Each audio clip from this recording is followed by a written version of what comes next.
This was Grangemouth, an industrial town in Scotland with a population of about 15,000 people. He asked Liz Fraser to sing, mainly on the basis that she was there and she liked the same music as him. It's a kind of similar story for Cocteau Twins and me. I like their early albums, don't get me wrong. I don't want to be getting bullets in the post from Cocteau Twins Ultras, but I like Heaven or Las Vegas the most. Guthrie did not want to copy Jimi Hendrix. He wasn't interested in playing really lyrical, bluesy guitar lines. He's basically admitted that he was pretty shit at guitar. What he wanted to do was make his guitar sound like something else.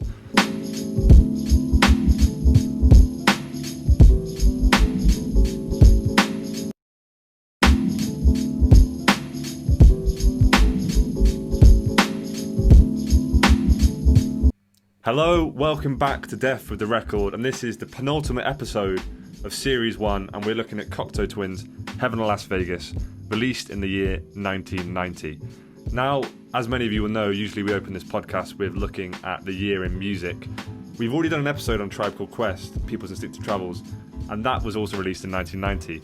So I'm going to pass it over to Ollie and see what insights he has outside of the stuff that we've already covered in that Tribe episode. Well, yeah, that's the thing, man. I mean, after that episode, I was kind of looking forward to doing this year in music because, you know, there was the likes of Public Enemy, Eric B. and Rakim, obviously Tribe. You know, I thought there'd probably be some good stuff reflected in other genres. Sadly, that maybe wasn't the case so much. A couple of exceptions. Pills and Thrills and Bellyaches, the Happy Mondays. I know, hopefully I've not triggered you, Jamie, by mentioning a Manchester band there. You're not going to get upset with me. See, just as you said that, I was actually taking a sip out of my mug, which has the Paris, Tokyo, Stockport, New York written on it. Okay. Not at all, mate, not at all.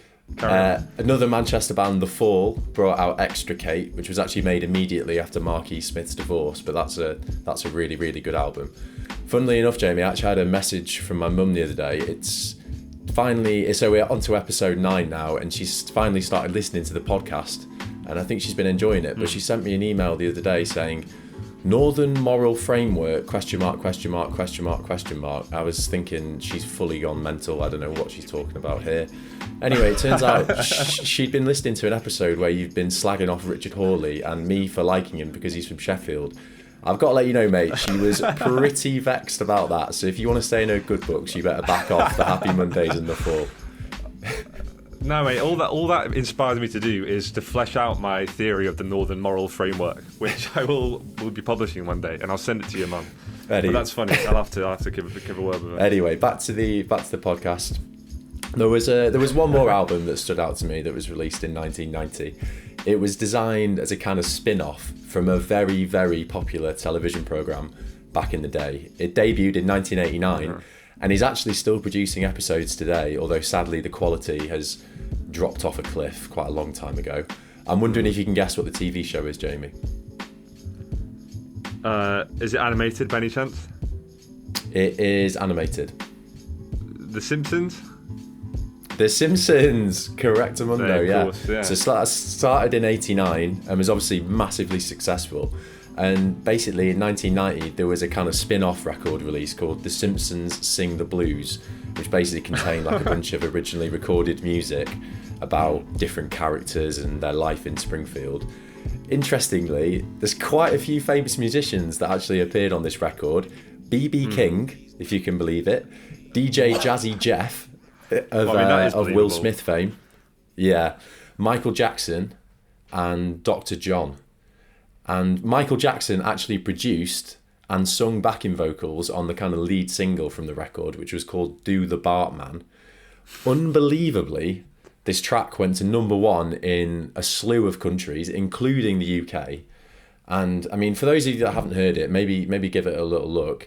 Honestly, I know these types of spin-off albums are never meant to be, you know, masterpieces or, you know, properly listenable.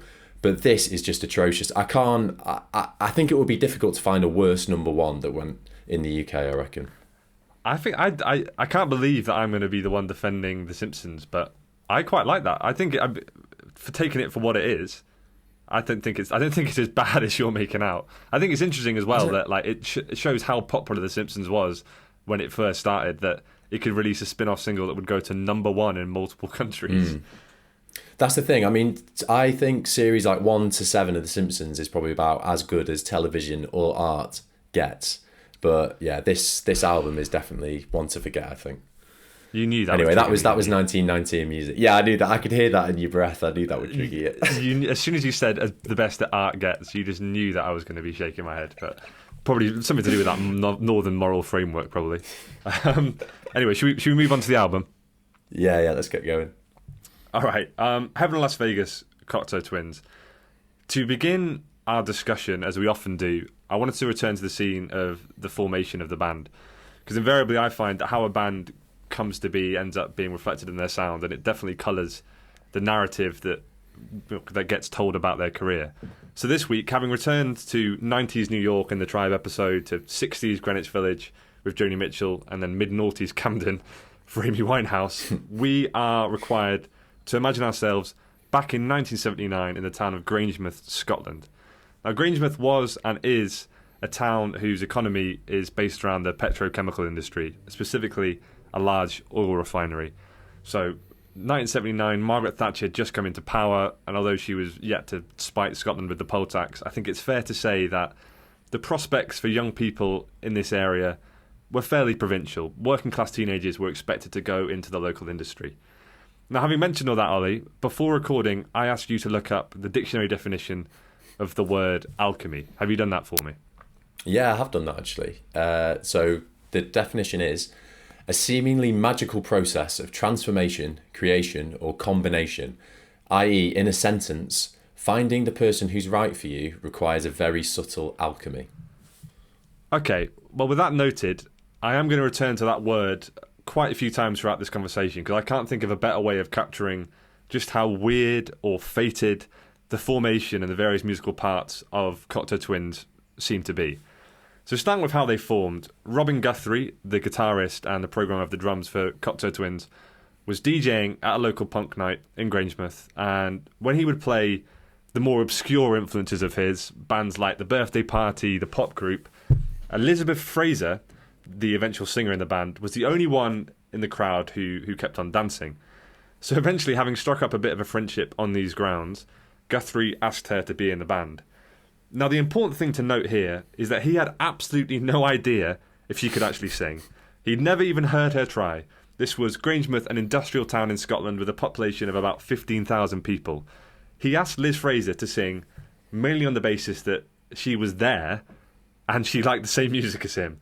But then, lo and behold, from some outrageous sense of coincidence, fate, alchemy, whatever you want to call it, Liz Fraser ended up having one of the most distinctive and virtuosic voices of like a whole generation of indie music, which is just mental. Yeah, I didn't think after the Erica episode that there could possibly be a kind of stranger set of circumstances leading to the launching of an artist's career. Like, you know, when we were talking about Erica being Steve Harvey's assistant or singing full whack at a film premiere, you know, in the launch party. But I think that story easily tops it. This sense of fate that we were talking about extends beyond just how the band came together. Their sound is also defined by this idea of alchemy, of different strands of things coming together inexplicably to make something larger than the sum of its parts and something slightly otherworldly. So as a way into discussing Heaven or Las Vegas, I thought we could try and break down the various constituent parts of the Cocteau Twins' chemistry. I know you have an A-level, or not an A-level, you have an A-star in chemistry GCSE, don't you, Will? Yeah, that was a bit of a fluke, I'm not going to lie, but I think this should be a little bit easier than taking the GCSE exam. Let's hope so. Well, the first part of that chemical equation, as it were, is Robin Guthrie, who is the main driving force behind the band's production and the instrumentals side of things. Interestingly, his guitar playing is definitely an extension of the kind of post-punk aesthetic and scene that the band emerged from. Importantly, Guthrie did not want to copy Jimi Hendrix. He wasn't interested in playing really lyrical, bluesy guitar lines. He's basically admitted that he was pretty shit at guitar. What he wanted to do was make his guitar sound like something else. And before Cocteau Twins, he'd actually been training to be an electrician. So he'd always been the kind of person who was competent when fiddling around with electronics. And I think there's definitely, you can hear that in the sound and the way that he experimented with various effects pedals and mess with the electronic elements of an electric guitar to make something, otherworldly and different. The other, and I think most vital kind of part of this chemical equation with Guthrie is the drum programming. So he used a drum machine called the EMU Drumulator, but then he added on a sample pack of John Bonham from Led Zeppelin as an extension of this drum machine. And somehow, I'm not sure how it ended up being this way, but the drum beats that he ended up producing for Cocteau Twins are partly really danceable, almost hip-hop oriented, and they fit really nicely with the ethereal guitars that we've talked about. Do you know what I mean by that, Al?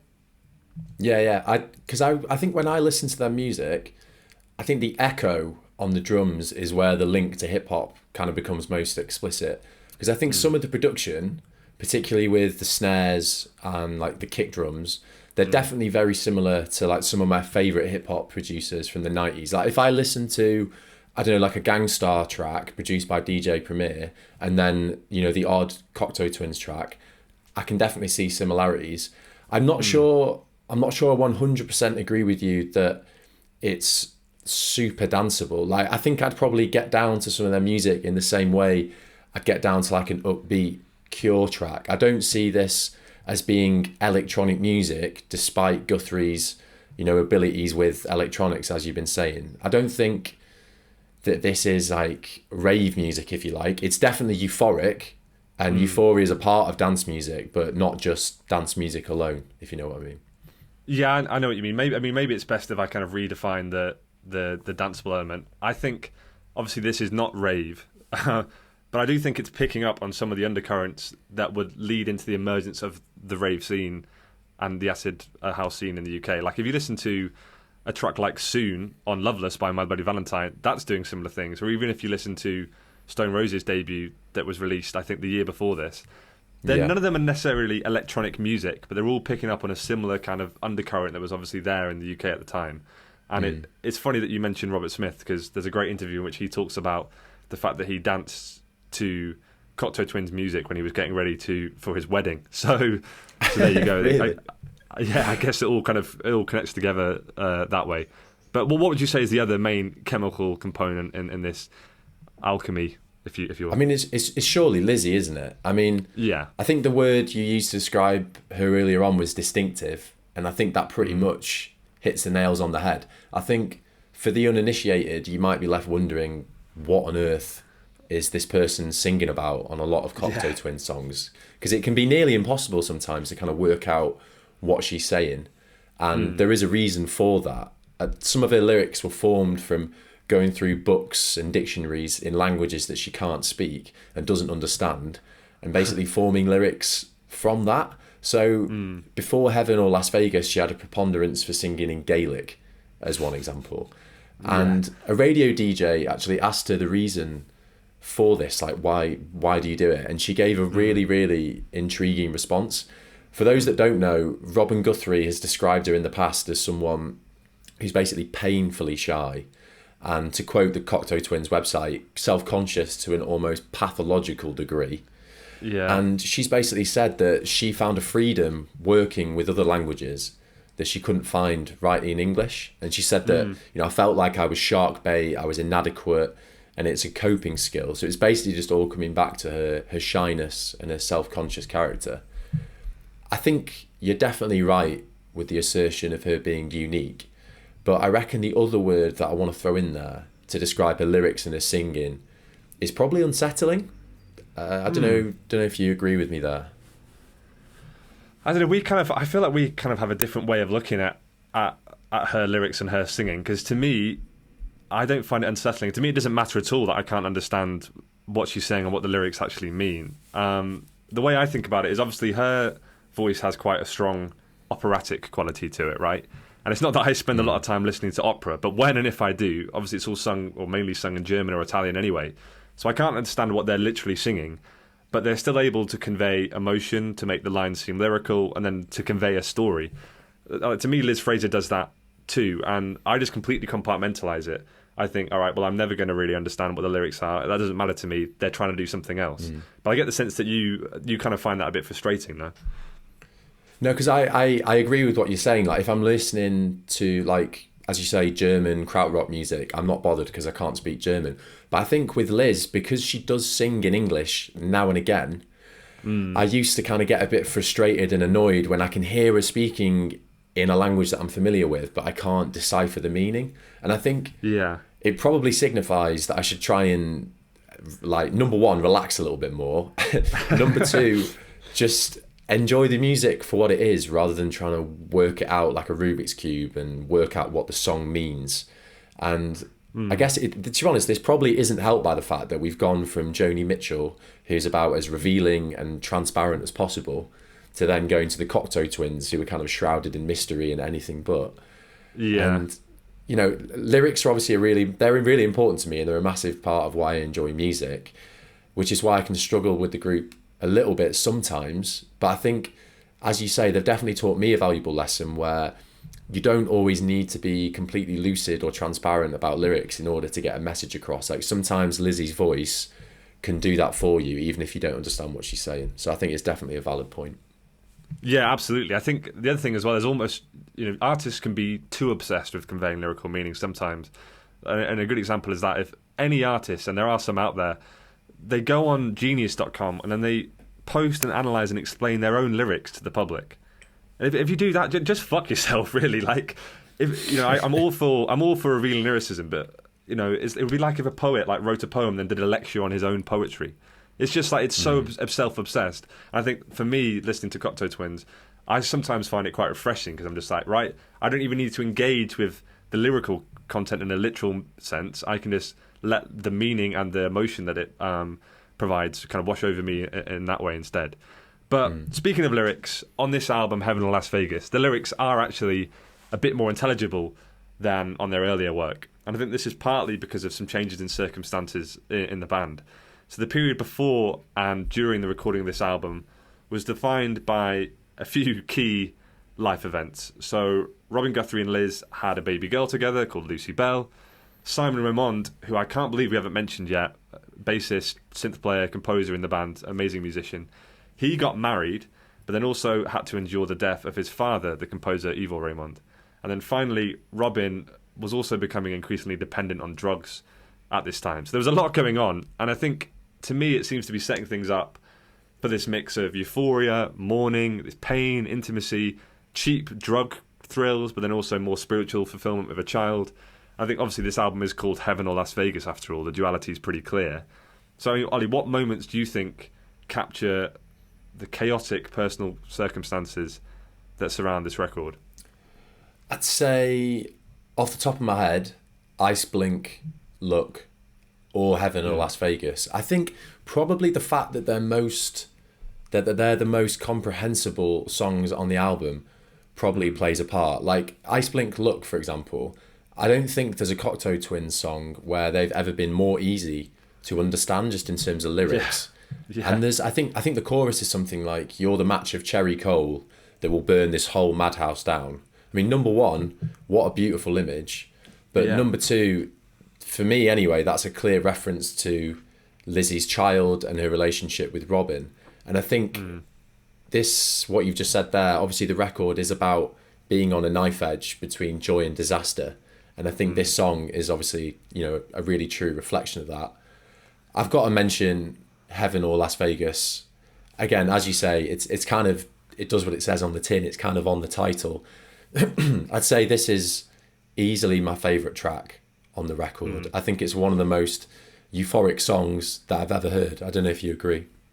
Yeah, I think in forms of capturing either a coked up euphoria or a pregnancy-induced euphoria, I think Ice Blink Luck and Heaven or Las Vegas are amazing examples. On Ice Blink Luck, there's a moment towards the end when it goes from the chorus into this drum break, and it just makes the hairs on all on my arms and legs just stand up. And I get a similar feeling in the chorus to Heaven or Las Vegas too. And I know from that, all that kind of makes me think is, do you know what I mean when I say that Cocteau Twins are very much like a moments band? And I don't mean that to disparage their songs, not to disparage their songs as whole entities, but then they sometimes just go to places in their music and it makes you feel like you're flying. It's just so euphoric, you know what I mean? Mate, that Heaven or Las Vegas, like if you listen to the first 30 seconds of that, you've kind of got, like, if we're talking about Alchemy, for example, you've got all the kind of classic Cocteau Twins elements in there. So you've got, you know, the guitar, the bass, the drums, Liz's voice, everything sounding super good, super tight. But then it just goes into fucking hyperdrive in the chorus, into this like glorious crescendo. And like it's as you say, man, the best way to describe it is you feel like you're literally about to take off. That song and that chorus, you know, obviously we're kind of getting towards the end of series 1 now, and I'm kind of thinking in my head, okay, like what have my favourite songs been across the 10 albums that we've looked at? Like there's obviously a few that stand out, like Drone Logic, Didn't You Know, for sure. Heaven or Las Vegas, 100% would be in my top 5. Like if that was in a Royal Rumble with the other 4 songs, it would stand a serious chance of like making it out on its feet, no doubt. Yeah, I think as well, when you know, apparently during the recording of this album, Fraser would be holding her child, Lucy Bell, in her arms when she was doing the vocal takes. Really? Just this image of her recording the chorus to Heaven or Las Vegas while gently rocking this baby. It sums up everything about this album so amazingly. And I mean, I'm about to like unleash probably one of the more strange comparisons I've made on this podcast, and I've already made some pretty strange ones over this first series. I'm excited for this. But if I were to say that there's something about this album and this band generally, and we've already talked about this feeling of flying or euphoria, it kind of reminds me, both in its sound and in the way it makes me feel, of the soundtrack to Tarzan, the Phil Collins soundtrack, which I appreciate. Is just strange to say, but when I listen to that soundtrack, and you know, whatever you think of Phil Collins, leave that at the door. It has a similar feel, you know, this idea of like kind of flying through the canopy of a jungle, or swinging through the canopy of a jungle, listening to the euphoric moments like on Pitch the Baby, or many of the songs on Heaven Las Vegas. It's doing the same thing to me. For some reason, it's coming from the same place. I'm just imagining you listening to this record, thinking you're Tarzan, swinging through the trees and wrestling a tiger and saving Jane and all that stuff. It's a kind of funny analogy, but I do get what you're saying. That isn't as weird as it sounds, Jamie. I'll give you that one. All right, well, yeah, we'll have to see how people react. I can imagine some pretty angry comments, which we will have to respond to at length. But all right, just to wrap up, specifically looking at the music of the album, do you have some favourite tracks that you want to kind of highlight? I think Cherry Coloured Funk would definitely be up there as well. I'm not sure that Liz sounds better on the album than on this song. Like, I think if you wanted an introduction to Cocteau Twins and specifically to her singing style, then I think this would be a really good example, because you've got this like soaring chorus, as you say, like virtuosic chorus, but there's also a really soft kind of underlying side vocal that's going on at the same time. And I think the combination of the two is as lush or as stunning as any of Robin's mad guitar bits. So yeah, that would definitely get a shout out from me. But yeah, what about you? I feel like I have to give some credit to some of the more downbeat moments of this record. As we mentioned, this is also an album marked by the come downs of Robin Guthrie's paranoia when he's coming off drugs, and obviously Simon Ramon's father's death as well. So tracks like Road, River, Rail, Free Foxes in Midsummer Fires, 50-50 Clown, I think they're also, again, just have some absolutely stunning moments. Right, so Apex, this is the category where we imagine that the band's discography is laid out before us like a landscape. What we're trying to do is work out where the various peaks and troughs are, and then ultimately, what is their best album? What is the apex? So, first of all, let's just run quickly through Cocteau Twins' discography who, for people who aren't that familiar with it. Their debut, Garlands, in 1982, Head Over Heels in 1983, Treasure in 1984, then Victorialand in 1986. That was an acoustic album. Simon Ramon wasn't present for recording, so there's some lovely ambient moments on that. Then Bluebell Knoll in 1988, Heaven in Las Vegas, of course, in 1990, and then followed up by Full Calendar Cafe and Milk and Kisses. Then also quite a few EPs to consider too as well. Ollie, I don't think this needs to be an especially difficult conversation. What you think is Cocteau Twins' best album probably depends on what you like most or get most from the band. I appreciate that there will be Cocteau Twins ultras out there who might stand by Treasure as their apex, and I think that's definitely the first album of theirs that really breaks through into something coherent and fully realised. And I love that album. Songs like Lorelei, Pandora, Aloysius, all amazing. But there's a quote from Ramon about the band's recording process that I think's illuminating. So Ramon says, to run through Cocteau Twins' recording process, we would get in the studio, have a chat about what sort of thing we wanted to do, fast, slow, medium, whatever. Robin would sit at the drum machine for 2 minutes, put together some kind of pattern. We'd record it in a loop and then just plug guitars in or sit at a piano and jam. Then we'd record it and that would be the song. And that's pretty much the template for every Cocteau Twins recording from the time I joined until the end of the band. I love that. Fast, slow or medium. Yeah, it's compare, miraculous. Compare that with the Stereolab episode that came out a couple of weeks ago. Do you remember how there was a quote from Tim Gain that basically said it was absolutely forbidden to ever jam in Stereolab? Compare that with Cocteau Twins. That's quite funny. Yeah, it's funny the different ways that people can make music. Because to me, it's like it's miraculous that you could jam out some of these songs from some of their albums. But that said, I think that Heaven or Las Vegas is doing something more than that. I think, in previous albums, maybe they'd be content to just jam on one idea for 3 minutes. And as beautiful as that idea may be, I think on Heaven or Las Vegas, the songs are more structured. They develop more. They've got more shades of light and dark, modulation, dynamics. And to me, at least, as bait as it may be, I think this poppy, accessible Cocteau Twins, Heaven or Las Vegas, is their apex. What do you think, Ol? Yeah, I mean, frustratingly, I think you've done a fairly good job of summarising at least why I think it's an amazing album. And I'm kind of wary that adding any more on top of that may be slightly superfluous. I think that Heaven or Las Vegas is their apex. But what I want to reiterate is that it does depend on what you enjoy most about the group. I think, by way of comparison, I think there are similarities, at least in my head, between Cocteau Twins and a band that we've already mentioned today, The Cure. I think the Cure are a band with a wide variety of sound, a wide variety of songs. They're a band I really enjoy. They're also a band that have a celebrated early gothic sound, but then have made really catchy pop songs at the same time.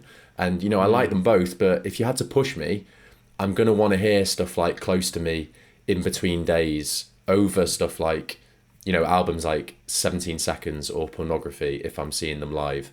It's a kind of similar story for Cocteau Twins and me. I like their early albums, don't get me wrong. I don't want to be getting bullets in the post from Cocteau Twins Ultras, but I like Heaven or Las Vegas the most.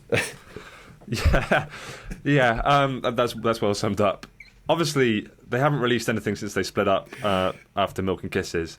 And it doesn't seem likely that they ever will. None of them have any relationship or contact anymore, as far as I know. That said, in 2005, they were offered $1.5 million each to reform and play a show at Coachella. So they originally accepted, but then a few weeks out from it, they backed out at the behest of Liz Fraser. And can you imagine how devastated you'd be if you were another member of the band and someone had pulled out for that much money? That would be terrible. Yeah, I think Ramon had this quote where he's talking about how he'd already spent it in his head, but then I think he ultimately came to understand it because some of the dynamics and trauma that came from that band's breakup was quite intense.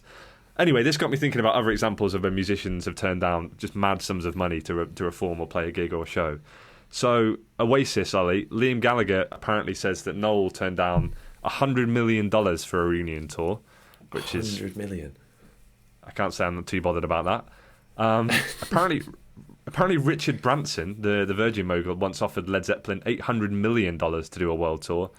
And then back in 2005, for the same year Coachella, the Smiths were also offered $5 million to reform.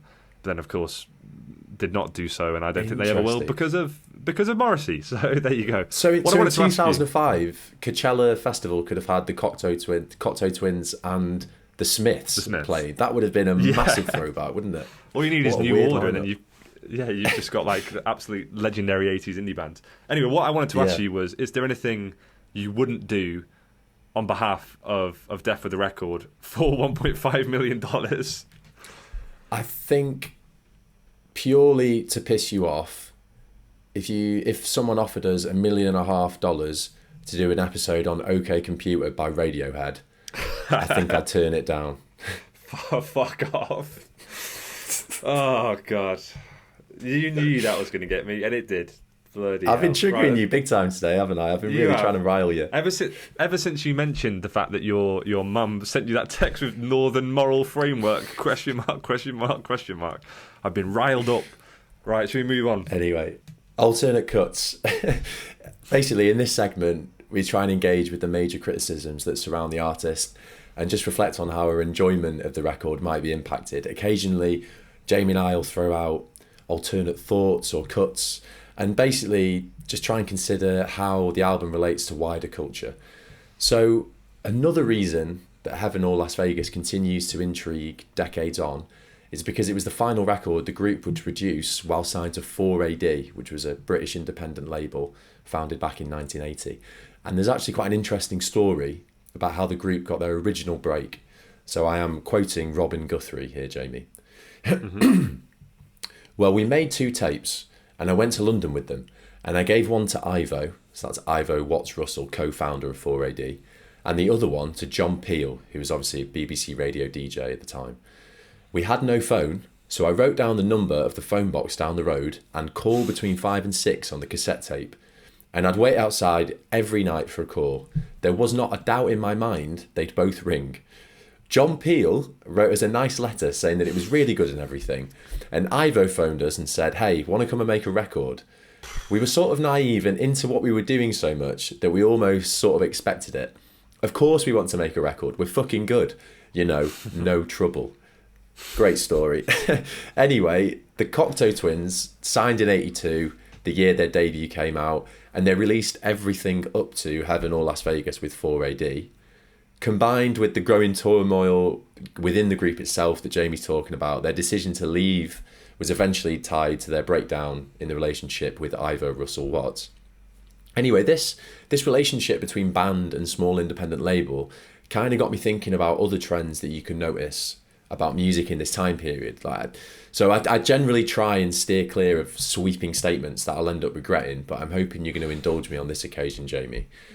If you bumped into a UFO tomorrow and they asked you for the biggest artists in British alternative music in the 1980s, or what Coachella's 2005 lineup could have looked like, I reckon the Cocteau Twins, New Order, and the Smiths, as we've already mentioned, they'd be 3 decent names to start with.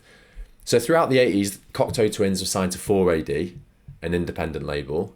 New Order was signed to Manchester-based Factory Records, another independent label. And finally, the Smiths were signed to Rough Trade, also an independent label. So, I mean, there's a lot of big names there, a lot of smaller labels. Jamie, what do you reckon this suggests about music in the 80s? Because I don't want to come across as gushing or sentimental, because obviously it is 2020 and I use a mobile phone like everybody else. But it obviously seems like quite a foreign notion that someone like Billie Eilish, for example, might be signed to a particular label because she waited outside of a payphone every night for a week.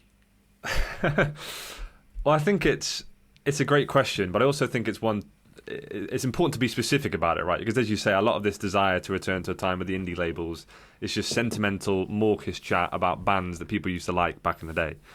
But I do think that there's something lost now that music is dominated by multinationals. The question is just like, what specifically is lost? In answer to that, I think there's a few things. The first one being, like with Cocteau Twins, you hear a lot that Heaven in Las Vegas was supposedly the musical manifestation of 4AD's vision. And nowadays, I don't think that in indie or alternative music, there are as many labels which just define a particular sound.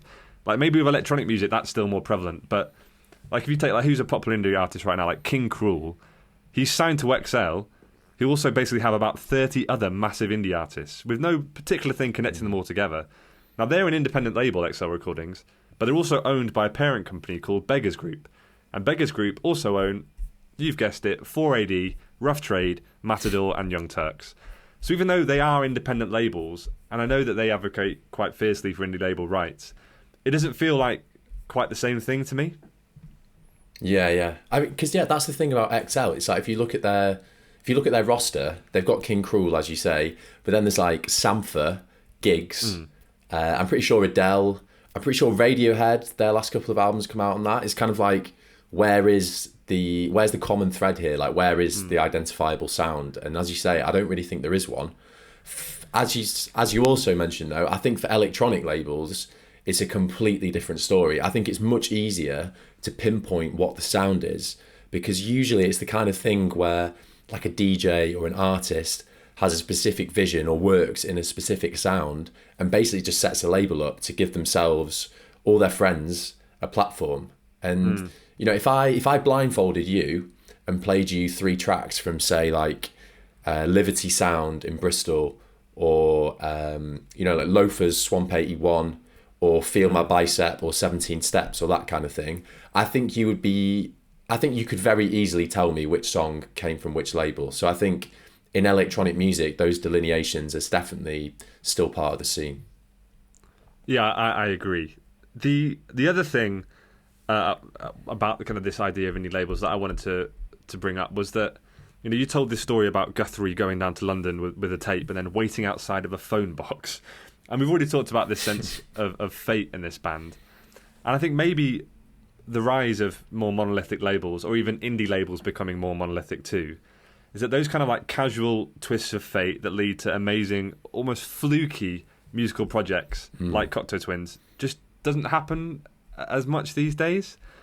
Like, I feel like nowadays the random element in all that is algorithmic, right? Like if a band randomly gets boosted by an algorithm on YouTube or Spotify or whatever, that isn't because an individual label head out there has seen a band like Cocteau Twins and thought, fuck it, I'm going to take a punt on these guys.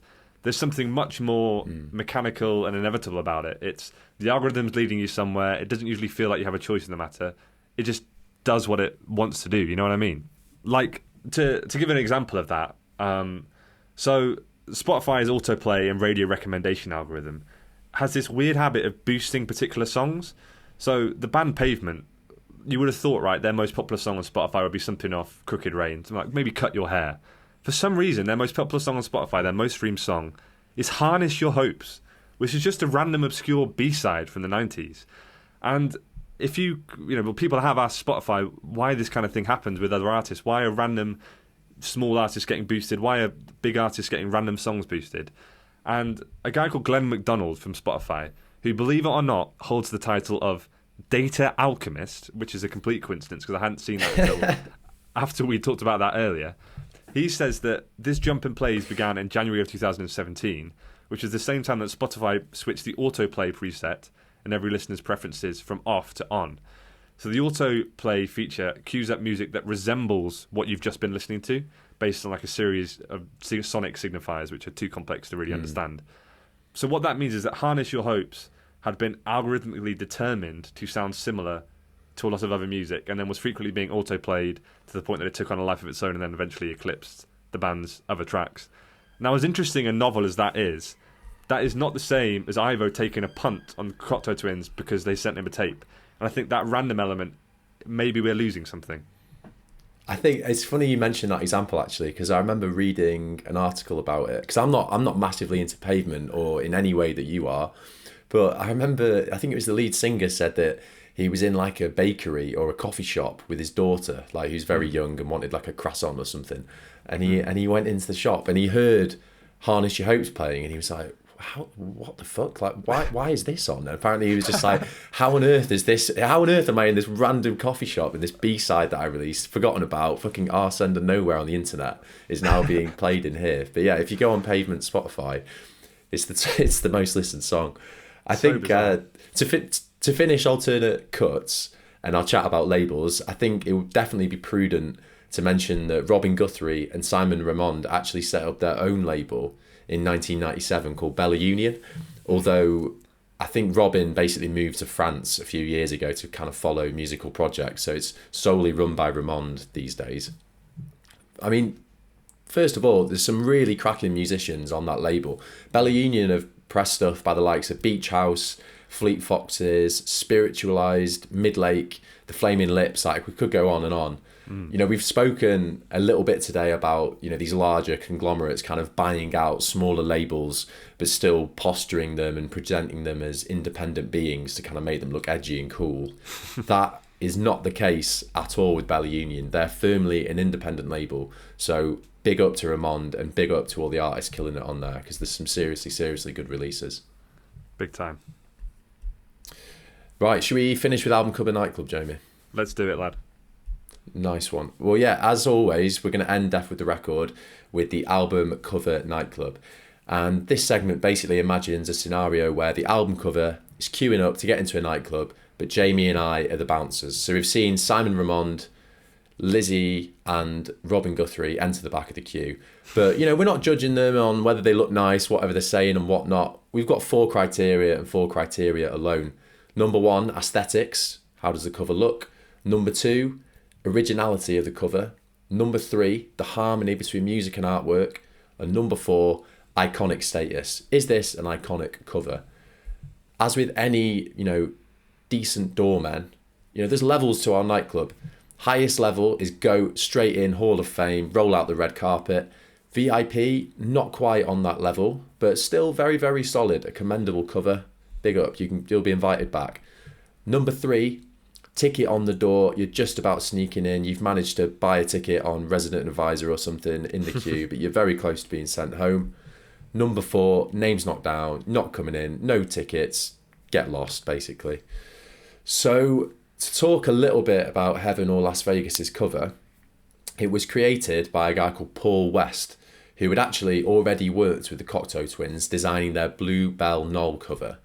Funnily enough, Jamie, whilst he was a student, Paul West had written a thesis on the marriage of album cover art and the music it packaged, if you can believe that. Wow, interesting. So it seems like he would be quite a good addition to our nightclub door staff if he ever fancies a career change. So yeah, Paul West, if you're listening, give us a shout on Instagram if you fancy making some guest appearances on Death with the Record. Maybe you can become our new album cover nightclub specialist. Our consultant. Anyway, yeah, our consultant, exactly. So for Heaven or Las Vegas, Paul West and photographer Andy Ramble basically spent a lot of time experimenting with photography. They were shooting in a kind of kitchen cum studio, improvising with like sparklers, colour fades and clothing. Obviously, this was in a time before digital cameras, so each film roll had to be sent off to be processed, negatives come back, photos printed up, cropped, and then kind of positional album type was hand painted on an acetate overlay. So it's all, I don't know, I know this sounds really like 2020, but it all does sound very, very tedious. The cover that you see today is the result of some experimentation with long exposure photography. So this is the kind of thing that you might find on Facebook photo albums, NYE 2009, when everyone thought it was really cool to get a sparkler out and take a long exposed photo. Jamie, it's time to pretend that you're writing an art school thesis. What do you think the cover captures best about Heaven or Las Vegas? I would say almost everything. Like in forms of harmony between music and artwork, this has got to be a pretty much 10 out of 10. So Paul West, like, eat your heart out. I think the sense of euphoria that their music can produce is mirrored perfectly in the kind of swirls of colours of the Christmas lights. Also, you know, we were talking a lot about alchemy earlier. It kind of is almost like what I imagine a chemical reaction might look like if it were to be depicted in like kind of in a photo. Then the sense of this band being ethereal, otherworldly, heavenly, or indeed overstimulated in the way that your mind might be when you're inside a Las Vegas casino. I think that is all captured in this cover. I think the real question of whether this album is GOAT level or VIP is down to how iconic you think it's become. I would personally say it's scraping in as GOAT. So that would be our second GOAT album cover of the series after Joni Mitchell. But I would accept a very good VIP score. You know, really the red carpet treatment without maybe getting into that greatest of all time level. What do you think? So I find it interesting because Robin Guthrie apparently told the design studio that he wanted the cover to capture the ethereal, and those are his words. Oh. And as you're saying, 100% this does that. I mean, one thing I will say is this album cover is a lot better than a lot of other Cocteau Twins covers, because I mean, most of those would be sent packing. So the fact that we're even discussing this getting into GOAT is maybe a bit harsh, but you know, big up. They did a good work. I'm gonna say VIP because I'm not as sold on the aesthetics. So if you're happy to go with VIP, then I think that would probably be a fair judgment. Okay, how about this? Yeah, we'll go with VIP, and then, as we usually do on our Instagram, we will put up a poll of whether we think it was VIP or GOAT, and whether Ollie or me was right. I'll accept VIP, but I would go towards the GOAT level, along with Joni Mitchell from Series 1. But that's it for today. Please, if you like this video, give it a like, subscribe. If you're listening to the audio on Spotify and Apple Pods, or wherever you get your podcasts, give us a follow, and please rate the podcast 5 stars out of 5. This has been Death for the Record. See you next week.